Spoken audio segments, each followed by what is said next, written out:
Xavier Delfèche, bonjour. Bonjour. Vous êtes maître de conférences, associé en droit privé à l'Université Paris 1 Panthéon-Sorbonne. Vous êtes aussi l'auteur de nombreux articles en droit de l'entreprise ainsi que de nombreux ouvrages. À votre avis, le statut d'auto-entrepreneur pourrait subir de profonds changements. Malgré cela, qu'est-ce qui reste fondamental dans ce statut?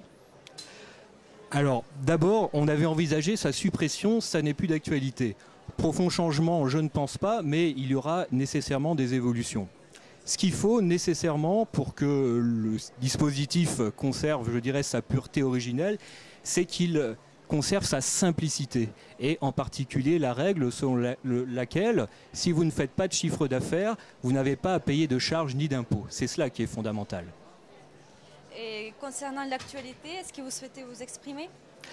Alors concernant l'actualité du régime, effectivement, il y en aura très prochainement, probablement à partir de 2013, puisque malheureusement, mais on s'y attendait un peu, les taux des cotisations sociales des auto-entrepreneurs vont augmenter selon les activités entre grosso modo 2 et 3%.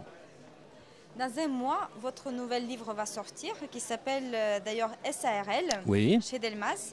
Dites-nous pourquoi ce livre consacré à ce type d'entreprise. Alors tout simplement parce que la SARL, c'est le type d'entreprise, toute forme juridique confondue, le plus courant en France. Il y en a à peu près 1 800 000, ce qui est tout à fait énorme. Et parce que c'est également un bon tremplin, une bonne suite pour un auto-entrepreneur qui veut poursuivre son activité dans le cadre d'une structure juridique plus pérenne.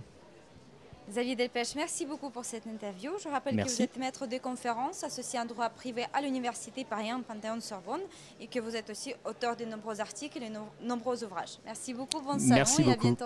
À bientôt.